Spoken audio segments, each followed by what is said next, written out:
है बहुत बोल रहा है। एक फूल चढ़ाना है गुरुवर को रिझाना है। एक फूल चढ़ाना है गुरुवर को रिझाना है। एक फूल चढ़ाना है गुरुवर को रिझाना है। एक फूल चढ़ाना है गुरुवर को रिझाना है। चलती सांसें जब तक चलते सांसे गुरुवर जाना है। जब तक चलते सांसे गुरु दर आना जाना है। फूल चढ़ाना है गुरुवर को रिझाना एक फूल चढ़ाना है गुरुवर को रिझाना है। जीवन है गुरु का संसार गुरु से है जीवन है गुरु का संसार गुरु से है। अंत नहीं इसका है अंत नहीं इसका में मिल जाना है।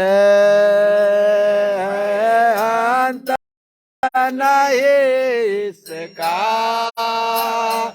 अंत में मिला जाना है। फूल चढ़ाना है गुरुवर को रिझाना एक फूल चढ़ाना है गुरुवर को रिझाना है। कहती है दुनिया गुरु से ना बढ़कर कोई। यह कहते हैं दुनिया गुरु से ना बढ़कर कोई। ब्रह्मरूप गुरुदेव नित दर्शन को पाना है। ब्रह्म रूप गुरुदेव दर्शन पाना है। फूल चढ़ाना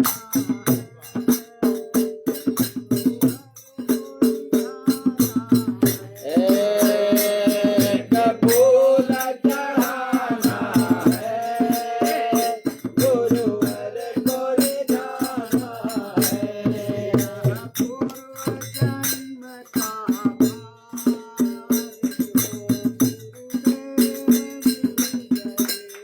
या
हमको आज बड़ी खुशी हुई, आज अब विश्वास भी हो गया कि राय जी के जो काम अधूरे रह गए हैं दरबार में, उसको श्री राम जी के जरूर पूर्ण करेंगे। बोलिए सदगुरु भगवान की कोई भजन जय। गाते नहीं है, बनाते नहीं है, लेकिन यासु लिपि तो कवि हृदय स्वभाव के हैं, लेकिन इन्होंने प्रार्थना पर गा दिया और अंदर वो भाव है।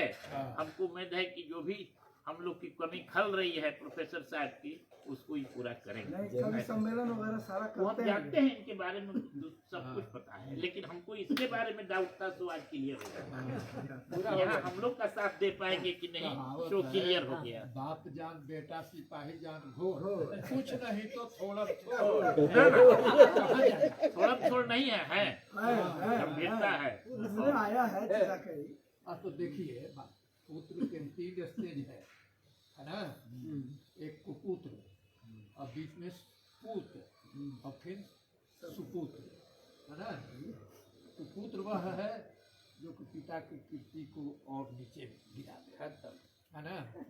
और पुत्र वह है जो कम से कम जितना है उसको बरकरार रखे, और सुपुत्र वह है जो उस कीर्ति को और आगे तो बढ़ाए। सुपुत्र का एग्जाम्पल है, जैसे प्रोफेसर साहब इतने बड़े विद्वान थे और धार्मिक ही थे, लेकिन ये अपने को छिपा के अभी जिले में ही रखे थे। आपको ये खुशी होगी जान के कि श्री राम जी जिला से ऊपर चले गए हैं, ये अंतर्राज्यीय में भी जाते आते हैं, इनका साहित्य कभी- सम्मेलन कराते हैं। हाँ, तो इसलिए मैं बहुत बहुत साधुवाद भी देता हूँ। श्री साहित्य मंच है कि इनका। हम लोग पर ध्यान दीजिए। महाराज जी की कृपा रहा जी। रहेगा ही, है ना। वर्ल्ड रिकॉर्ड में मेरा इवेंट जा रहा है अभी। जी, जाएंगे, लेकिन हम लोग को भी धैर्य रहेगी। हम कहाँ से धार पाएंगे। हाँ, देखिए, बोलिए सदगुरु भगवान की जय। इस दल को बांधने वाले राय जी थे। तो सूत्रधार मतलब कि आपको बनना पड़ेगा, ये कहने का बनने हुआ है ये तो बने बनना का है। तू करा कंधा तू कहे बंदूक चल पूरा जिला के राय जी के पहले के सूत्रधार तो है सब एक दूसरे को मिला भगत है इन लोग। ये एक ही जगह ही बम कौन है वो? प्रोफेसर साहब पूरा जिले के अकेले बाढ़ संभाल थे, हाँ। वही में न साथे राय जी अइलन। तो तू कब कहाँ वाला? एक और भजन गाएंगे, एक और भजन। बोलिए भाई, रवा कुछ बोली, बोलो भाई, बोलिए कोई बात ने मास्टर साहब कोई आने वाले से नहीं आए साथे। आई हम जगदानंद बाबा के हम जिम्मा देते नहीं कि भाई अब आप हम लोग को संभालिए, शहर के इतने ही आगे लोग हैं, इन पर साम दाम दंड भेद सब आपका चलेगा, हम लोग सब माने के तैयार बनी, लेकिन ये जाके सत्संग की थोड़ा सा ये तो उर्वरा आप डिसिप्लिन में ला दीजिए इसको। और उर्वरा भी बनाई और थोड़ा सा डिसिप्लिन बनाइए, हम लोग साथ हैं। चलिए। बोलिए सदगुरु भगवान की जय। चलिए कि पहले भजन हो जाए। हाँ, एक भजन आपके द्वारा भी हो जाए। कि तबिया भी खोल रही भाई, क्या चाचा वाह भाई, गाई तब गाई। जाइए नहीं तो फिर नाचते हुए। छोड़ दोगे मुझे ये मेरे सदगुरु, छोड़ दोगे मुझे ऐ मेरे सदगुरु, छोड़ दोगे मुझे ये मेरे सदगुरु, छोड़ दोगे मुझे मेरे सदगुरु, नाव मेरी भंवर बीच फंस जाएगी, ये नाव मेरे भंवर बीच फंस जाएगी, नाव मेरी भंवर बीच फंस जाएगी, ये नाव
चरणों से दाता न मुझको करो,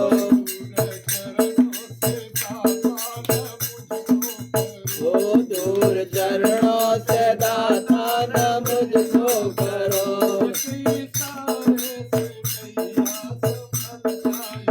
एक इशारे से नैया संभल जाएगी,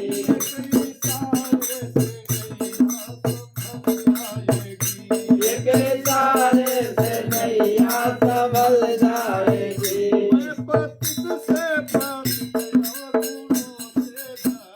मैं पतित से पतित अवगुणों से भरा,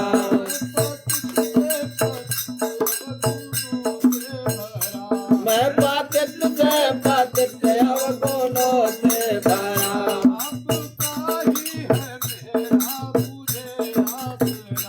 आपका ही है मेरा आसरा,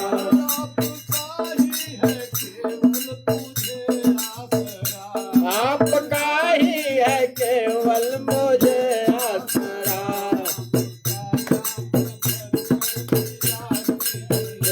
आपका नाम भर कर पिला दीजिए, नाम का जाम भर कर पिला दीजिए, नाम का जाम भर कर पिला दीजिए। ये जिंदगी इस आदम के संवर जाएगी, ये जिंदगी इस आदम के संवर जाएगी। आखयाव गुण किए फिर आया करम, लाख याव गुण किए फिर भी आया शरण, उनके बिगड़े सुधारे प्रभु आपने, उनके बिगड़े सुधारे प्रभु आपने। एक नजर मेरे दाता जो मुझ पर करो, एक नजर मेरे दाता जो मुझ पर करो। मौत भी सामने आके चल जाएगा, मौत भी सामने आके चल जाएगा, मौत भी सामने आके चल जाएगा।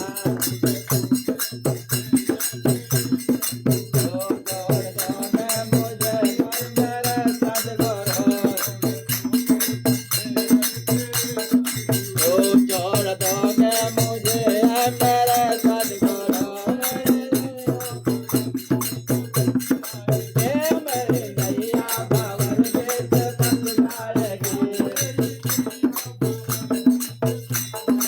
ये मेरी नैया बावर बेच बन जाएगी।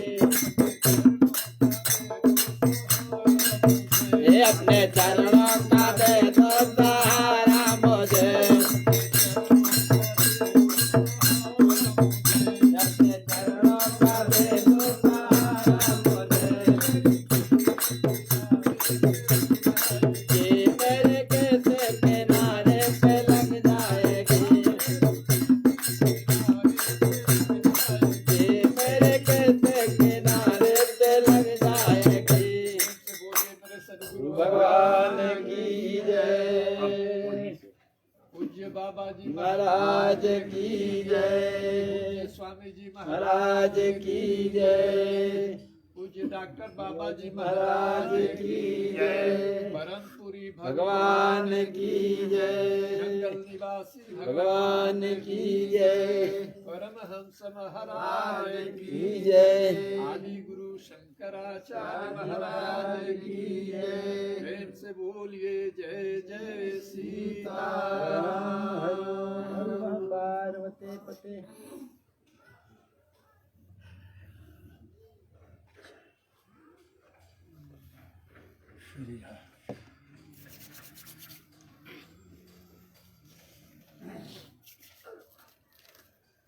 बोलिए सदगुरु भगवान की जय।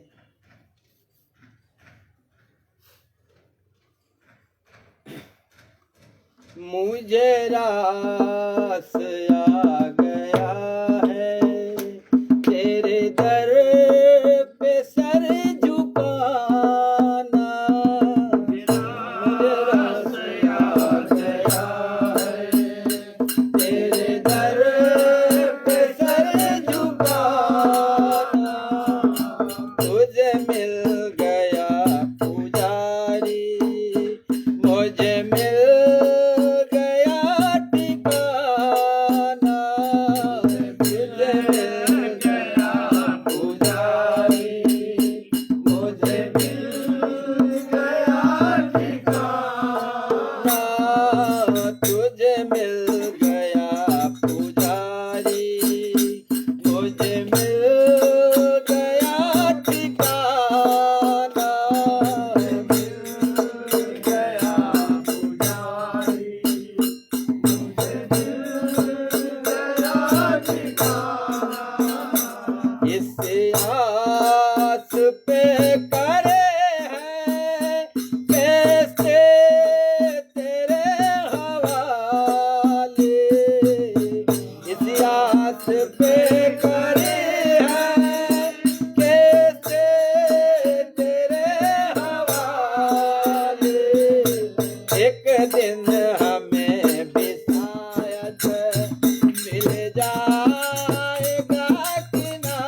बोलिए सदगुरु भगवान की जय।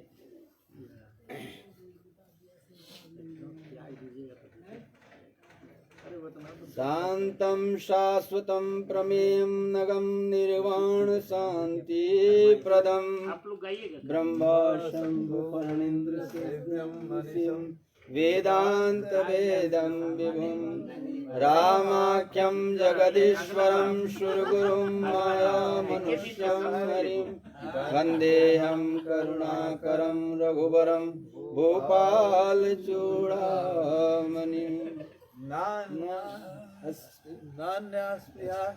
बोलिए सदगुरु भगवान की ज्यादा नहीं ठीक है, दुआ गाना चाहिए। मनोजवं मारुततुल्यवेगं जितेन्द्रियं बुद्धिमतां वरिष्ठं वातात्मजं वानरयुक्तमुख्यं श्रीरामदूतं शरणं प्रपद्ये। उल्लङ्घसिन्धुसलिलं सालिलं याशोकवहनी जनकात्मजाय आदायते अलङ्कां ददालङ्कां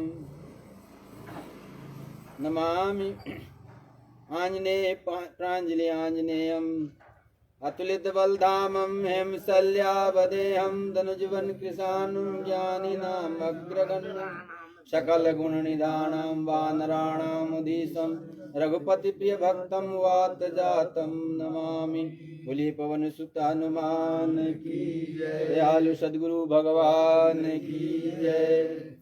श्री गुरु महाराज जी के छत्र छाया में बैठे आप सभी वरिष्ठ गुरु भाई जन, माताएं एवं बहनों, आज आप लोग कोरोना काल के उपरांत प्रथम रविवासरीय सत्संग में उपस्थित हुए हैं और यह हम लोगों के बहुत सौभाग्य की बात है कि 2 वर्ष के बाद और इस दरमियान हमारे दरबार के वरिष्ठ संस्था के गुरु महाराज पीठाधीश्वर स्वामी तुरानंद पुरी जी महाराज के ब्रह्मलीनोपरांत और हमारे औरंगाबाद डिस्ट्रिक्ट के मुख्य प्रचारक और परम ज्ञान प्रकाश के संपादक महोदय के जाने के उपरांत यह पहला रविवासरीय सत्संग का आज आयोजन हुआ है। तो सचमुच में बहुत गैप हो गया है, इस गैप को हम लोग भरने की कोशिश में लगे हैं। बीच में कार्तिक पूर्णिमा भी आपके जिला के सौजन्य से हुआ, जिसमें यह सफल कार्यक्रम हुआ आप लोगों के सहयोग से, और आप बहुत लोग के तो जानकारी भी है। और इस प्रोग्राम में, कार्तिक पूर्णिमा के प्रोग्राम में औरंगाबाद संगत को 40,000 रुपये का बचत हुआ है, जिसमें 30,000 रुपया संगत के सत्संग हॉल बनाने के निमित्त उसको रखा गया है। 10,000 रुपये व्यवस्था को दिया गया है और इसको आगे बढ़ाने के लिए कार्तिक जो बसंत पंचमी का प्रोग्राम होगा, इसमें मीटिंग होना है। इसके बाद औरंगाबाद जिला में मोड़ डेयरी आश्रम का कैसे विकास होगा, इसके बारे में प्रारूप हम लोग को तैयार करना है और इसको आगे बढ़ाना है। इसके लिए हम सभी लोग आगे भी लगे रहेंगे इसी के साथ। तो हमारा जो उद्देश्य है वो जरूर पूर्ण होगा। खास करके मोड़ डेयरी आश्रम का बहुत दिनों से कार्यक्रम जो है बिल्कुल विकास का कार्यक्रम बिल्कुल ठप पड़ा हुआ है। इसको लेकर के चर्चा भी हुआ था मोड़ डेयरी में पूर्णिमा को भी, तो उसको आगे बढ़ाना है। और अभी हम लोग जिस उद्देश्य से उपस्थित हुए हैं, सत्संग का जो असली उद्देश्य है वही है। हम लोगों को सेवा सिखाया जाता है बोल करके, और वो हम लोग अपने शरीर से, अपने मन से, तन से करते हैं, उसको जीवन में उतारते हैं। तो कहा गया है कि सत्संग का जो मुख्य बिंदु है जीवन में, अभी हम कहीं पढ़ रहे थे, विचार आया था, सुविचार, उसमें लिखा गया था कि जो बीत गया उससे हमें बीते हुए समय को ना ध्यान करके उसमें उसके द्वारा जो उस समय में जो अनुभव प्राप्त हुआ है उस अनुभव को बीत रहे समय में उपयोग करना चाहिए। तो जैसे जीवन के जो बीत गया समय तो बीत गया, लेकिन उसमें किया हुआ कार्य जो था, अच्छा काम किए खराब काम किए, उससे शिक्षा लेकर के ही जो वर्तमान जो बीत रहा उस समय में उसको सुधार और विकास किया जा सकता है। तो सत्संग में भी आ रहे हैं हम लोग, तो इसीलिए आ रहे हैं, बार बार सत्संग में शामिल होते हैं कि जो हम जितना लगे हुए हैं गुरु महाराज जी के प्रति, हमारा जो भाव है सेवा का, सुमिरन का, अभ्यास का, उस अभ्यास में अनवरतता बना रहे, लगातार हम उसमें लगे रहें। और इसमें कैसे लगे रहें, इसके बारे में हमारी जो यहाँ आने से हमारा जो है पुनरावृत्ति होते रहता है, अभ्यास का, सत्संग का, भजन का और क्रियाकलाप का, हम लोग के आपस में व्यवहार का, आचार का, संसार का। तो इसको बनाए रखने के लिए ही हम लोग एक जगह एकत्रित होते हैं। और इन एकत्रित होने का उद्देश्य हम लोग को प्राप्त हो जाता है यहाँ आने से। जैसे सत्संग में आने से, अब तो 1 घंटा हम लोग यहाँ बैठे इतना ही हुआ, लेकिन जब से हम लोग जिनके यहाँ रख देते हैं सत्संग, उसी दिन से वृत्ति बना हुआ रहता है गुरु महाराज जी के प्रति की रविवार को जाना है, हमें जिनके यहाँ जाना है, और जिनको कराना है उनकी वृत्ति भी उतना दिन उसमें लगी हुई होती है कि सब में आएंगे, इतने लोग आएंगे तो व्यवस्था कैसे करना है। तो इसी कर्म को हम लोग कहते हैं कि गुरु महाराज जी को अर्पित कर दे अपना कर्म। तो वही अर्पित न होगा जब जो हम बराबर याद रहेंगे, हमारे इस बराबर अपने मन में याद है, तो हमारा जो कर्म हो रहा है वो अर्पित हो रहा है। क्योंकि भय, देखिए भय बिनु प्रीति नहीं होता है कहीं भी। जैसे बच्चा पढ़ रहा है स्कूल में, शिक्षक के भय से ही वो पढ़ता है, नहीं तो उसको अपना मन से छोड़ दिया जाए तो खेलने में ज्यादा मन लगता है। संस्कार जो है मिलता है भय से ही मिलता है। परिवार के में है तो माता पिता से संस्कार मिलता है, माता पिता का बच्चा को भय होता है। तो हमारे संस्कार जो आध्यात्मिक गुरु महाराज जी हैं उनसे हम लोग को भय होता है। पूजा पाठ में गुरु महाराज जी का मूर्ति लगा रहता है, उनसे भय होता है। हमारे घर में बुजुर्ग हैं, माँ दादा बाप हैं, उनसे हमारे बेटे लोग को भय होता है, और उससे हमें संस्कार देते हैं हम बच्चों को। गुरु महाराज जी के यहाँ बैठने से हम लोग को संस्कार मिलता है। गुरु महाराज जी के जो किए हुए कार्य हैं उनसे सुन करके, उनके द्वारा बताए हुए पर चल करके हम लोगों को ये प्रेरणा मिलता है, और उस पर हम लोग चलते हैं तो हमारा आत्मिक विकास होता है। एक सेठ जी थे, उनके 4 बच्चे थे। तो उनके घर में इतनी अच्छी सुमति था कि चारों बच्चे, अब 4 दुकान था, सब दुकान से जब घर आते एक जगह बैठते तो खाना खाते एक ही जगह, एक ही बार में सब खाना खाते। लेकिन पहले पिताजी खाते, फिर बड़े भाई खाते, फिर उससे छोटे, फिर उससे छोटे, उससे छोटे, और सब मिल करके सभी बहुएं खाना बनाती थी। एक दिन क्या हुआ कि वो लोग खिचड़ी बनाया, छोटी बहू खिचड़ी बना रही, चूल्हे पर रखी और वो नमक डाल करके चली गई कुछ दूसरे काम करने। दूसरी बहू आई तो सोची कि शायद वो नमक नहीं डाली होगी, वो भी नमक डाल दी। तीसरे बहू आए, वो भी नमक डाल दी। मैंने चारों आए, सब कोई नमक डाल दिए। और जो फिर छोटी वाली जो बहू आई, खिचड़ी उतार करके घर में रख दी।